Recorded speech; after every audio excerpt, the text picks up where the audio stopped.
Welcome to my channel.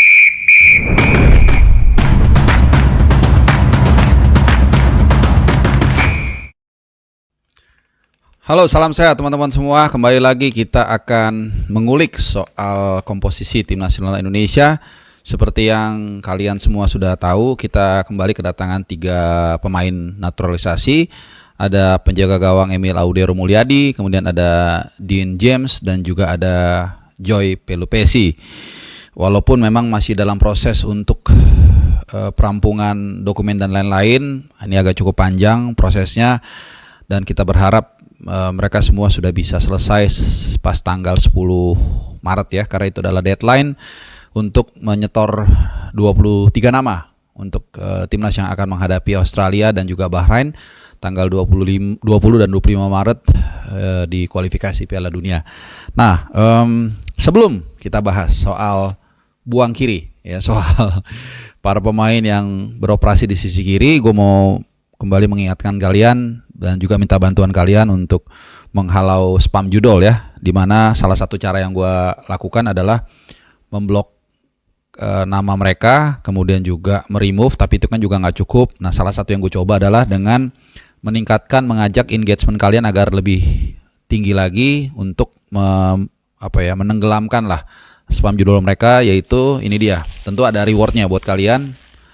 Dalam mungkin 3-4 video ini gue akan kasih ke kalian shawl. Ini hadiahnya memang biasa banget ya. Ini shawl Indonesia lawan Jepang.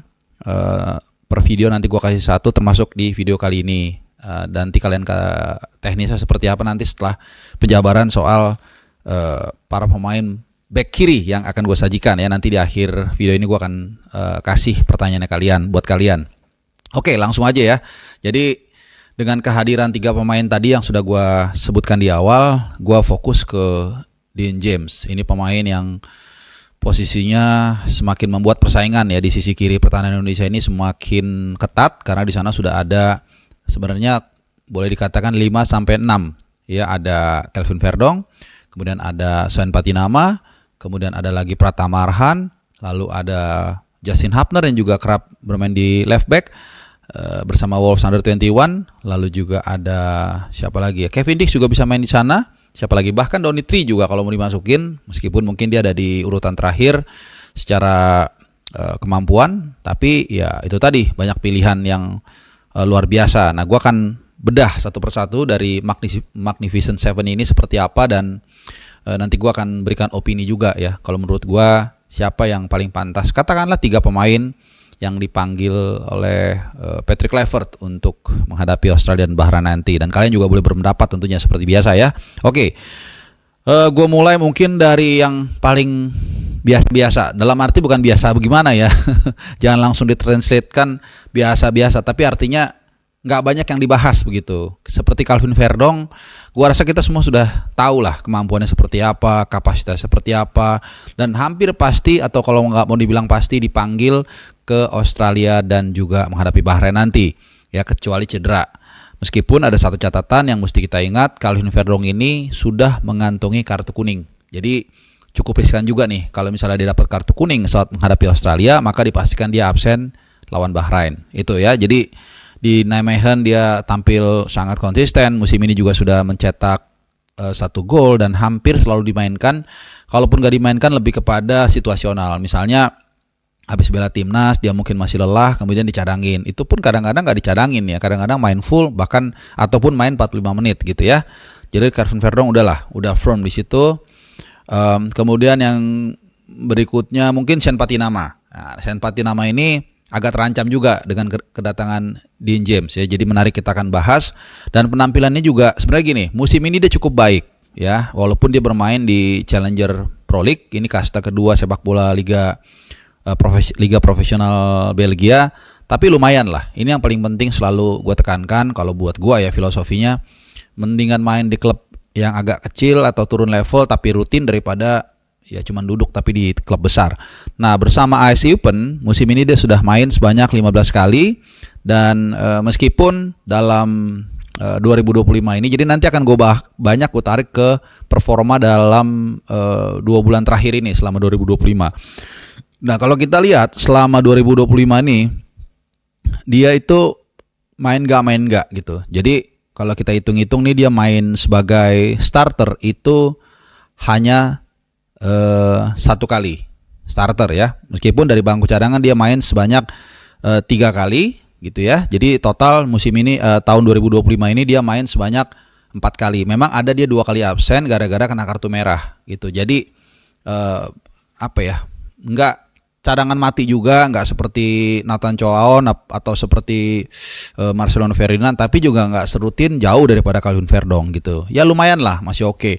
Jadi menurut gua potensi dia untuk bisa dibawa ya di atas 50% lah gitu. Tapi sekali lagi tergantung nanti 3 minggu ke depan. Ini kan 20 sekian hari lagi ya, kurang lebih 3 minggu lagi. Kan apapun dinamika itu bisa saja terjadi. Ada yang cedera lah, atau mungkin di klubnya nggak dimain-mainin terus, akhirnya jadi nggak dilirik sama Patrick Kluivert. Karena di Hotel Mulia kita sudah dengar bagaimana Coach Patrick menekankan kepada minute play dan juga competitiveness level dan situasi kebugaran pemain itu sangat penting menjadi parameter utama dari pemain yang akan dipanggil ya. Oke, Chen Patinama, jadi mungkin kalau gue kasih persentase itu sekitar 65-75% untuk dipanggil. Jadi kemungkinan besar dipanggil, tapi ya nggak firm banget lah gitu ya. Oke, sama satu lagi yang pasti lagi nih, kita balik nih, yang pasti Nathan Choaon. Pasti dalam arti begini, penampilannya ini memang pasti mendapat sorotan karena paling pasti yang dengerin sering rutin channel gue udah sampai hafal ya. Jadi dari 28 Agustus dia nggak pernah main sama sekali di level tim seniornya Swansea gitu. Memang sempat dia main di Swansea Under 21, cuman itu tidak serutin Justin Hapner yang nanti juga akan kita bahas ya. Kalau Hapner itu luar biasa, walaupun dia turun pangkat di Wolves Under 21, tapi dia tampil sangat konsisten musim ini. Bahkan sempat diajak latihan untuk tim senior gitu. Nah, tidak demikian dengan Nathan Choaon, dan apalagi kalau kita lihat di timnas sebenarnya dia lebih banyak diplot sebagai DM. Ya, apalagi gue paling ingat penampilan dia terbaik itu di U23 sebagai DM menurut gue ya, gitu. Sebagai LB, apalagi dengan kehadiran Verdong dan ada Patinama di sana agak tenggelam lah gitu ya, pamor dia sebagai LB gitu. Jadi mungkin Nathan kita akan berdiskusi soal kemungkinan dia mengisi DM. Kalau di DM memang agak lumayan persaingannya nggak terlalu ketat ya, bahkan sampai kita menaturalisasi Joy Pelupesi kan untuk bisa mengisi kekosongan di posisi tersebut ya, menyusul gagalnya atau belum berhasilnya proses naturalisasi Jairo Ridwal ya. Jadi untuk Nathan itu mungkin kemungkinan dipanggil 50-50 lah menurut gua. Kalau sebagai LB, kalau sebagai DM mungkin 55% atau 60%. Karena persaingan tadi yang gue bilang tidak terlalu ketat di posisi tersebut. Oke, kita ke Justin Hapner. Ya, Justin Hapner ini adalah pemain yang improvementnya paling luar biasa sepanjang 2025 ini. Meskipun tadi yang gue bilang, sempat gue singgung di awal, dia turun pangkat ya ke Wolves Under 21. Cuman luar biasa penampilannya. Dari selama 2025 ini ada 9 laga yang sudah dimainkan timnya, dan dia main dalam 8 pertandingan tersebut ya. Hanya 1 kali absen, namanya nggak ada di DSP. Jujur gue nggak tahu kenapa alasannya, bukan karena kartu jelas. Mungkin ada alasan yang lain, tapi itu di tengah-tengah, mungkin sekitar akhir Januari atau awal Februari.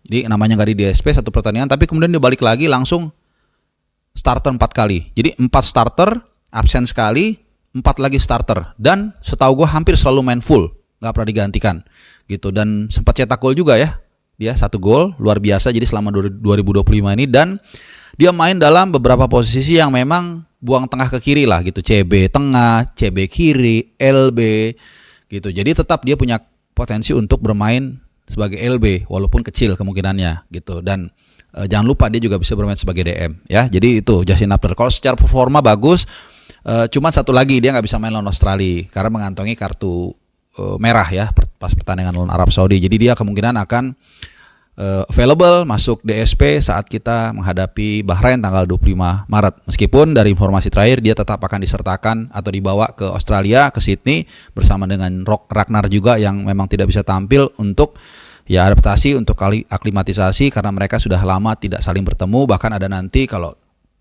tidak ada aral melintang, 3 pemain baru ya. Jadi intinya tetap diikutkan untuk pengenalan. Nah, gue udah bahas berapa pemain tadi ya, 4 ya. Nah, kita ke Doni Tri Pamungkas. Nah, Doni Tri Pamungkas ini memang ya walaupun kalian udah langsung, wah ini mah susah ya. Gue tahu memang dia ada di urutan ke-7. Cuman ya tetap dia ada di line tersebut walaupun paling belakang mungkin ya. Apalagi di di Persija dia juga kalah bersaing lah menurut gue dengan Firza Andika. Meskipun dari segi pengalaman di timnas dia menurut gue sangat komplit. Dia main di U20 kemarin bahkan jadi pemain kunci. Kemudian di U23 di Qatar juga tahun lalu juga dia dipanggil meskipun nggak terlalu dapat tempat juga. Dan ya itu tadi ya, dia punya kelebihan dalam crossing datar yang memang kita lihat cukup baik ya. Dan menurut gue mentalitasnya juga oke, attitude-nya juga gue suka. Ketika gagal di Piala Asia U20 dia yang justru step up dan minta maaf gitu. Jadi tetap dipantau ya, siapa tahu penampilannya makin bagus dan kemudian ada 1-2 pemain lainnya yang turun, dia bisa aja antriannya istilahnya makin kecil gitu ya. Ada 2 nama lagi tersisa, gue akan yaitu Kevin Dix dan Pratama Arhan. Gue bahas Kevin Dix dulu. Kenapa? Walaupun gue tahu dia banyak bermain, bukan banyak sih ya. Jujur gue nggak tahu pasti secara statistik dia lebih banyak main di posisi mana. Yang pasti dia ada di area belakang dan tengah. Jadi bisa bek kanan, bisa CB kanan, bisa CB kiri, bisa LB, bisa DM, bisa MR, bisa ML. Ya maksudnya midfielder left ya, bukan yang lain. Nah jadi tetap dia gue masukkan di area tersebut karena dia juga pernah beberapa kali juga bersama Copenhagen main di posisi tersebut. Ini adalah yang menurut gue yang paling siap gitu ya, secara fisik, secara mental, secara permainan, everything. Bahkan dia juga punya kemampuan bola-bola mati dalam mengeksekusi tendangan penalti ya. Cuman mungkin dia lebih dibutuhkan nanti di posisi bek kanan atau mungkin DM gitu, kira-kira seperti itu ya. Walaupun itu yang gue bilang tadi bisa aja kalau memang dia terpaksa ditaruh di LB gitu ya. Tapi ya kita lihat aja nanti. Nah, last but not least ya ini dia si pelempar lembing ya, lempar jauh, Pratama Arhan ya. Entah kebetulan atau enggak, setelah ada pernyataan dari Patrick Kluivert terkait dengan minute play, pentingnya minute play bagi para pemain timnas, di saat yang sama dia memilih untuk hengkang dari Suwon ke Bangkok United. Dan menurut gua ini adalah perpindahan klub terbaik sepanjang karir dia. Sejak dia di Semarang, dia ke Tokyo Verdy ya, ke Jepang, kemudian ke Korea, dan baru sekarang adalah keputusan terbaik dia. Kita lihat bagaimana dia bersama dengan Bangkok United begitu moncer. Walaupun untuk juara mungkin masih panjang ya di Thai League 1, tapi saat ini timnya di peringkat kedua dan kontribusi dia sangat luar biasa. Ya, sejak dia bergabung awal Januari dia hanya absen 1 kali. Jadi tidak main sama sekali, itu hanya 1 kali. Sisanya dia sebagai starter 4 kali dan sebagai super sub ya atau main dari bangku cadangan itu 5 kali, dan juga dia salah satunya berkontribusi terhadap gol waktu di Sydney ya, main away di AFC Champions League ya, ACL 2, di mana di situ dia dimasukkan dari bangku cadangan, kemudian lemparan jauhnya menghasilkan, nggak langsung ya memang, tapi menghasilkan kemelut dan akhirnya mendapatkan gol penyeimbang ya kalau gue nggak salah gitu ya. Jadi minute play dia terpenuhi. Kemudian memang secara kemampuan sebagai bek kiri, jujur kita harus akui dia di bawahnya Verdong, bahkan juga di bawah Patinama, atau bahkan di bawahnya Dean James ya. Nanti gue akan bahas Dean James terakhir. Cuman tetap ya dia punya senjata pamungkas yang beberapa kali teruji. Ya, gol Egy Maulana saat menghadapi Vietnam juga dari dia. Gol Tom Hai lawan China juga dari dia. Jadi jangan mengkotak-kotakan. Kalau memang dia punya kemampuan ya kita manfaatkan. Tapi mungkin tidak bisa untuk reguler, kecil kemungkinan itu. Jadi dia dibawa aja. Siapa tahu. Misalnya amit-amit kita lawan Australia ketinggalan 0-1 ya menit 85. Ya masukin aja dia. Siapa tahu kita bisa dapat sesuatu dari lemparan ke dalam dia. Seperti itu tuh. Last but not least. Nah ini dia. Dean James yang baru didatangkan. Awalnya mungkin kita berpikir ini kok yang didatangin bek kiri terus ya, karena memang numpuk. Tapi satu yang perlu kita ingat, klub dan timnas itu beda. Kalau klub you can buy anyone as long as there is a deal. Kalau ada deal, ada duit, ya udah bisa. Mau siapa aja, mau beli striker 10, mau beli bek kiri 10 bisa. Tapi kalau timnas itu nggak bisa. Kita hanya mengambil apa yang ada. Bahkan sekarang ini kan jalur extraordinary atau jalur yang tidak biasa ya, kita menaturalisasi Jadi ya adanya mungkin yang available dan mau yaitu Dean James. Tapi jangan salah, kemampuan dia ini menurut gue juga sangat luar biasa. Kemampuan dia ini bisa-bisa juga menggoyang posisi Calvin Verdong. Mirip-mirip. Tapi menurut gue, coba kalian lihat sendiri. Gak usah gue sajikan lah, kalian bisa lihat highlightsnya. Ini dia punya body balance yang lebih kokoh, lebih bulky begitu ya. Kalau kalian lihat tackle juga mantep, berani dan juga precise. Jadi kalau gue bilang sih nggak harus hati-hati juga Calvin Verdong, karena Dean James punya sesuatu yang mungkin Verdong juga punya tapi nggak sebaik Dean James, yaitu agresivitas dan juga bola-bola atasnya juga bagus gitu. Jadi ini bersaing nih, dan timnya juga Go Ahead Eagles juga ya mirip-mirip lah dengan NEC Nijmegen. Setahu gue papan tengah sama kuat. Usia juga kalau nggak salah mirip-mirip ya, gue nggak tahu ya, sekitar masih 20-an tengah lah kalau nggak salah. Dan aslinya itu sebenarnya Dean James itu adalah seorang left winger. Artinya kalau kita lihat dia punya kemampuan menyerang yang juga sangat bagus, dan ini bisa jadi bukan tidak mungkin juga bahkan dia akan menggantikan posisi Ragnar Rathmangun. Bukan pasti ya, tapi bisa aja dia punya opsi itu karena basicnya dia adalah seorang left winger. Jadi nggak apa-apa menurut gue, semakin ramai persaingan di tim nasional Indonesia khususnya di sektor kiri, meskipun juga nanti akan gue buat persaingan di sektor kanan yang juga nggak kalah sesaknya juga. Di sana ada Sandy Walsh, ada Kevin Dix juga bisa di kanan kan, ada Asnawi, ada Eliano Renders dan juga bahkan Jakob Sayuri. Tapi nanti gue akan bikin satu video tersendiri ya, jadi dari kiri ke kanan nanti. Oke, sebagai penutup seperti janji gue tadi, gue akan memberikan ini dia sial Indonesia lawan Jepang. Seperti biasa aja ya, nanti kalian tinggalkan komentar di kolom komen yang gue pin ya, jangan yang nggak dipin, soalnya nanti kalau ngeceknya susah. Nah intinya kalian kasih pendapat ya soal persaingan di sisi kiri pertahanan timnas kita seperti apa, apapun itu. Mau kalian berpendapat cocoknya si A, mau kalian berpendapat menurut gue yang di bawah harusnya si A, si B, si C, atau menurut kalian ini udah kebanyakan, terserah ya. Nanti yang paling banyak like, jadi kalian sendiri nih dari subscriber juga yang akan menilai, itulah yang akan gue pilih sebagai pemenang. Nah sebelum menutup, kalau kalian nanya siapa bek kiri yang akan dibawa nanti sebaiknya untuk menghadapi Australia dan Bahrain, menurut gue tetap Verdong udah pasti satu. Kemudian ini kesimpulan buat gue sendiri ya, buat gue ya. Kemudian juga Dean James juga nanti asal prosesnya lancar, dan juga Pratama Arhan gitu. Jadi Sean Patinama with all respect mungkin gak akan gue bawa ya, karena ada 3 pemain itu sudah mengisi tersebut, dan Kevin Dix juga kalau dibutuhkan bisa untuk sebagai bek kiri.